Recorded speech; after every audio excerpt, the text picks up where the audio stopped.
AKAPADers, welcome to the 31 Days of Dread. This is day 1, October 1st, and we're starting with 1973's The Exorcist. This is easily the greatest horror movie of all time. Let's go.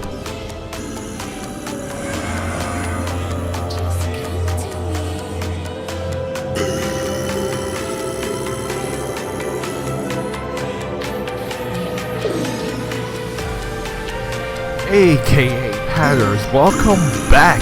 So we're doing a couple different things in year 7 of the 31 Days of Dread. We're dropping episodes at midnight because, to me, that's the witching hour. That is when the demons come. Here we go. Look, we gotta emulate a little bit of Halloween. We're marching towards, I don't know, but we got the first 15 days, the first 15 episodes planned out. After this, we're sticking with our William Friedkin pairing. We got The Exorcist and we have Bug that stars Ashley Judd. You guys know I love Ashley Judd. Don't like her politics, but I love her. But no, people, we don't look towards that stuff. We look into the movie. And I literally just got done watching The Exorcist. I've seen this movie 3 times leading into day 1 of the 31 Days of Dread. Mostly because William Friedkin has passed away recently, and I've been on a little bit of a deep dive. I've been watching a lot of YouTube interviews. There's a documentary about him, and as the years marched on, William Friedkin was a part of a movie called Sorcerer, and that movie has grown. It got legs, and it has been rediscovered. And these are one of the absolute most positive things you can imagine that happens on the internet. When we speak of The Exorcist, the opposite has happened. The 2 follow-up movies, The Exorcist and Exorcist 3, have been loved and hated and maligned. It's almost like a pendulum. But this movie is so perfect, and this is a perfect movie. You feel sorry for anyone that has to do a follow-up because they're trying to hit what this movie hit.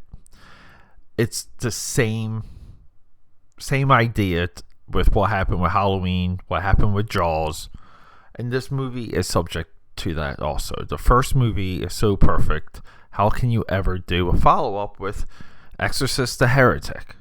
You can't do it. But you can kind of see what the ideas were to follow it up. So we're not really talking about that. And if you're not familiar with what The Exorcist is, the movie is really it's really about what the demons want to do. See, the demons, when they're dug up in Iraq as this movie begins, and they're later entered into human bodies, potentially via Ouija boards. Because they're very big in 1973, by the way. A lot of movies about Ouija boards around this time.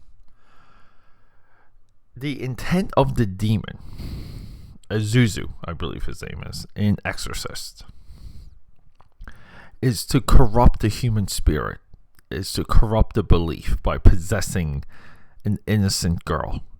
By making an innocent girl or a horrific creature, making her disgusting to look at, making her say the most vile things. It is to doubt us.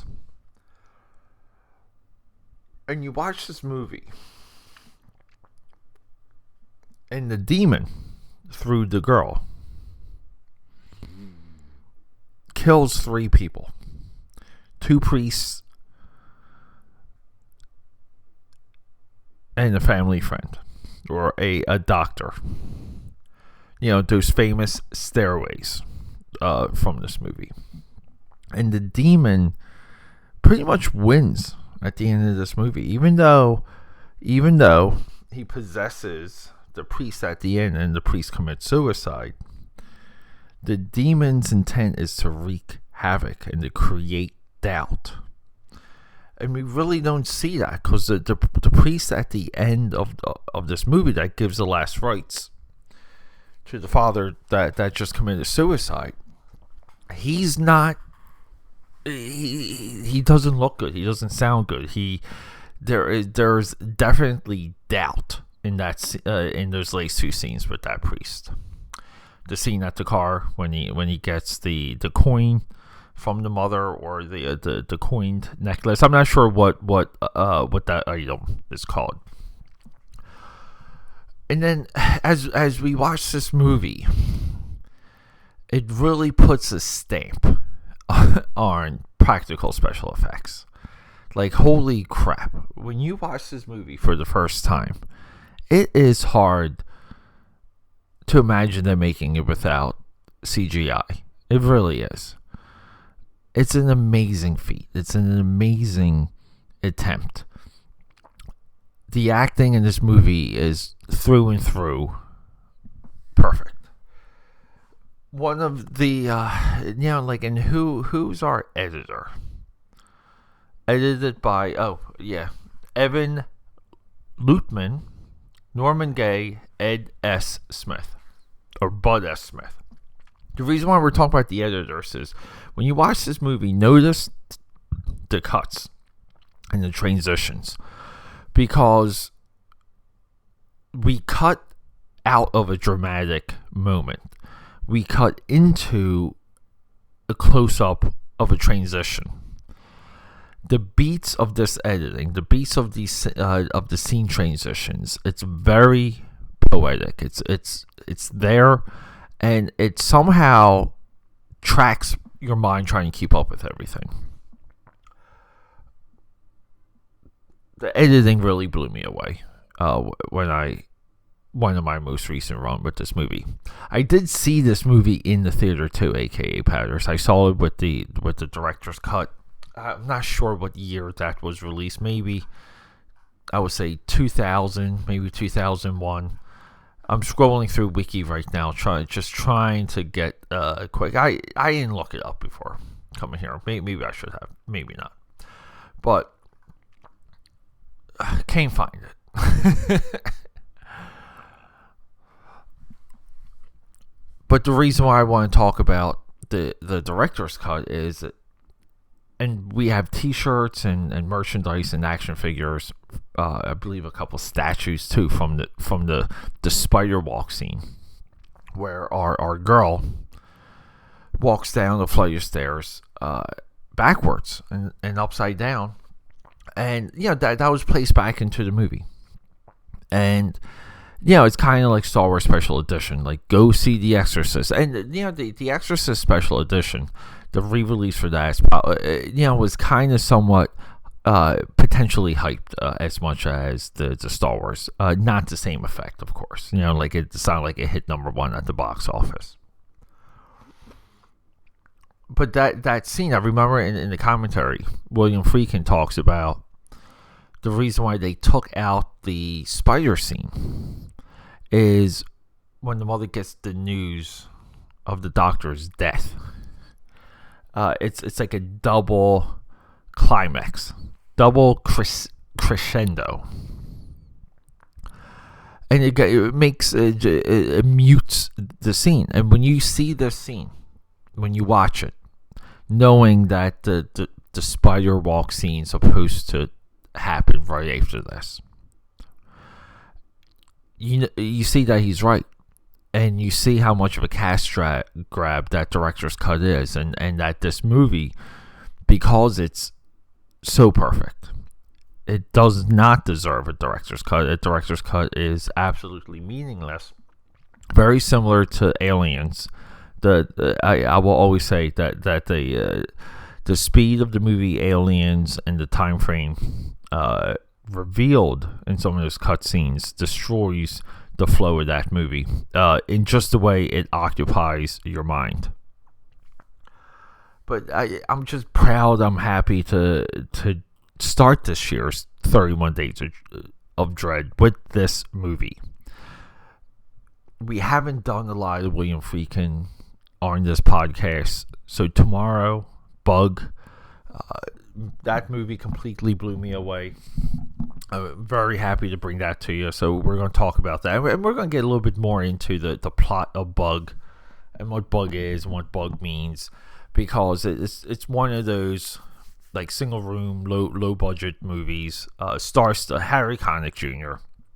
A lot of people are in that movie, but it's just not discussed enough. So when we hit those moments in this podcast, it's always fun for me.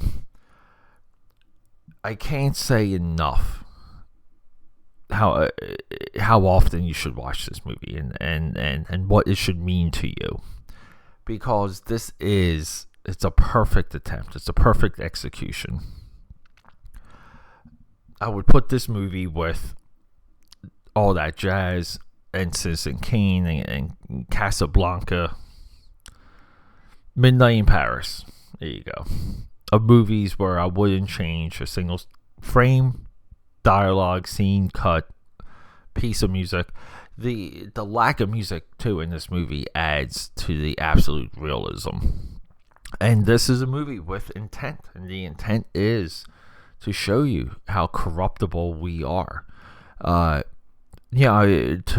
add a personal note, I've been on a little bit of a run of backing out of alcohol and the party lifestyle, because I do view it as, really, honestly speaking, the devil's work. The devil works through alcohol and gets into our lives in very bad ways. And I kind of had this experience recently. I had to explain that to a lot of people. And you watch this movie and you see it right there on screen. And it's moving. This movie is not a social commentary. It's not even a statement on religion. This is a statement of who we are as people, as human nature. If you take religion out of this movie, we are surrounded by people doing the right thing because they're confronted with the choice not to do the right thing. And in a way, the demon, as powerful as it is, wins and loses, but in a very strong way wins at the end of this movie. But that's really not the point, though. The point of the movie is that the time goes on, the day continues, the struggle continues. We're not out of this yet. It's very symbolic, very much like Predator, where you can look at the Predator in Predator as life, and life will not stop coming at you. AKAPAD here, 31 Days of Dread. Hope you guys enjoy everything. We got a lot coming, and don't forget, we will be doing other movie drops throughout the day. So some of them are going to be 31 Days of Dread at midnight, and then I'm going to try my best to maintain some of the numbering, but I don't think I mentioned it last episode. The numbering for the podcast will pick up November 1st. AKAPAD here, gotta go.